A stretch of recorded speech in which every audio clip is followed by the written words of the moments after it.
Okay, so this video is going to be creating adjustments within the Orderport system.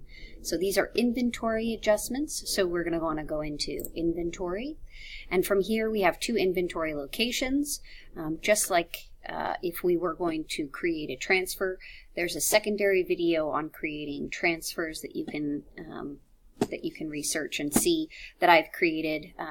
But this particular video, adjustments are different than transfers because adjustments are going to be normally reducing inventory, but in some instances, if you've counted inventory and you have found items that maybe once before were adjusted or not accounted for, originally added into the system, that is where you can create an adjustment. So three scenarios for adjustments. And essentially an adjustment is matching the Orderport inventory to physical inventory.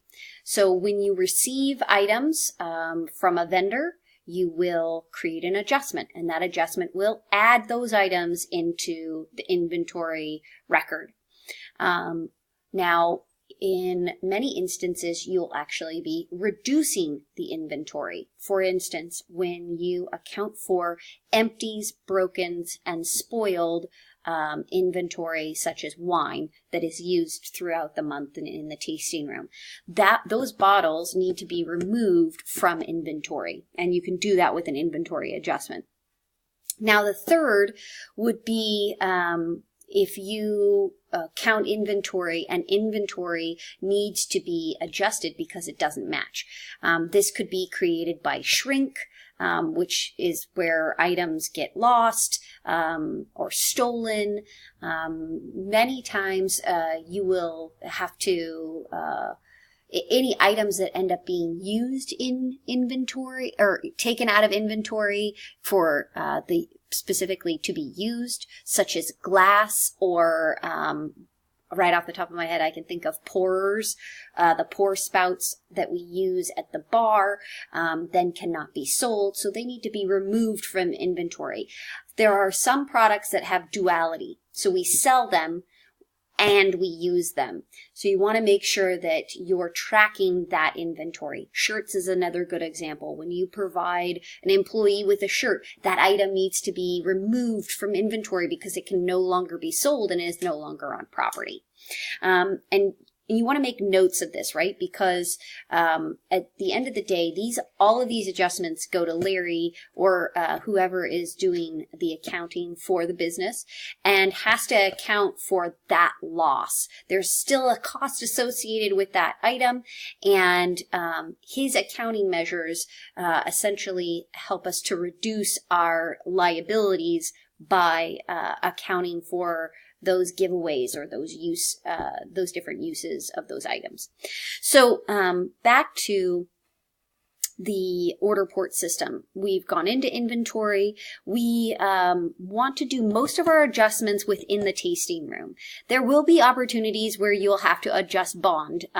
If there is a correction that needs to be made, that has happened in the past, where what AWC has received was incorrect, and then you can go and make an adjustment. So, but most of the time this is going to happen within the tasting room. So you're going to go to View and Edit the tasting location. From here, for this instance, we're going to show you how to remove the empty bottles from the month-end inventory.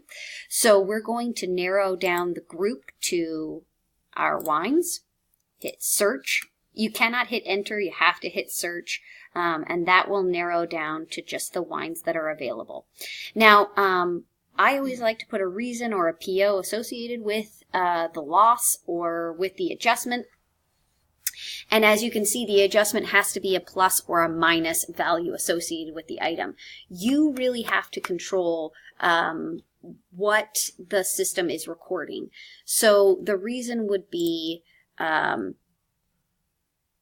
empties, and then I usually reference the month October empties, because you should be referencing the list of empties. So administratively, you create an Excel spreadsheet of all the different dates and different items used on those dates. So the different wines and counts of empties that were associated with that particular date.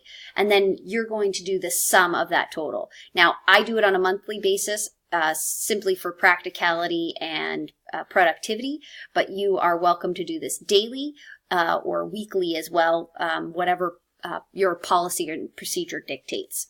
So I have a reason of October empties, and I am going to subtract, so I'm going to put a minus sign, I'm going to subtract 31 bottles of Cabernet Sauvignon.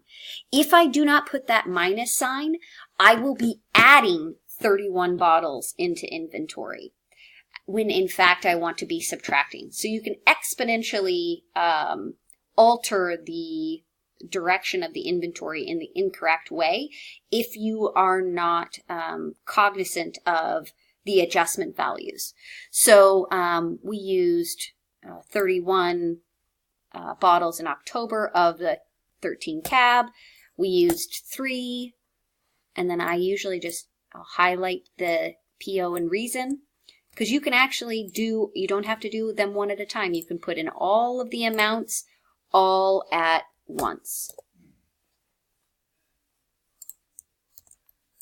And just head on down the line. Now, I am actually making these numbers up, but your spreadsheet from all of the the daily empty bottle counts that you've totaled up before this process will actually hold the key to the correct number of adjustments. And I would continue to go down until I got to the end. As you can see, you will want to, before you do these adjustments, you will want to have completed the transfers. So please reference the transfer instruction video that is also posted. And the reason I say that is I can tell that a transfer hasn't been done because I actually have a negative amount of Prosecco.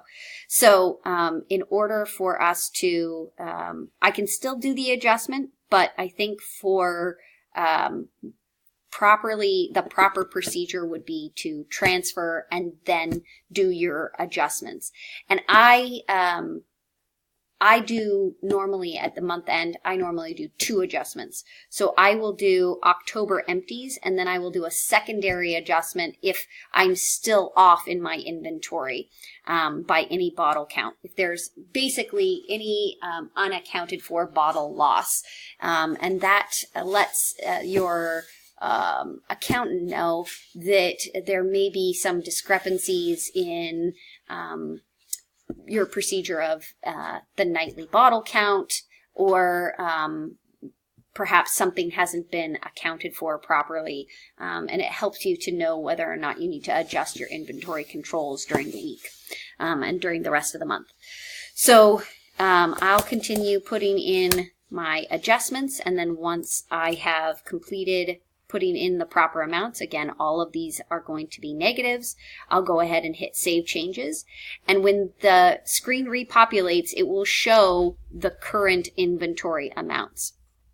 Now, ideally, what you want is for you to have counted the physical inventory, and once you've done your monthly transfers and your monthly empties, if you have accounted for all the wine going in and out of the building, then this count here should match your physical count. Now, you can see that there are 3 separate areas to this physical count. You have sold but not shipped, you have committed, and then you have on hand. Sold but not shipped would be items that came through on the fulfillment that were ordered through Wine Club or through e-commerce and are levied to be shipped but have not yet. So they should still be on hand and accounted for because they've already been sold. Committed would be the same. The sold but not shipped would also include items that have not been picked up yet. Committed would be, usually that would be like a cart that has been abandoned but is committed. So you won't normally see this item too often, and it's a minor, very minor thing. And then you've got on hand, which is wines that have not been sold or committed to anyone. This is just available to be sold. The reason this is important is because this has to do with allocation. You do not want to sell more wine than you actually have. So if I have committed, if I have sold the wine, I need to hold off on selling what I have on hand, which would be 257 bottles of Barbera.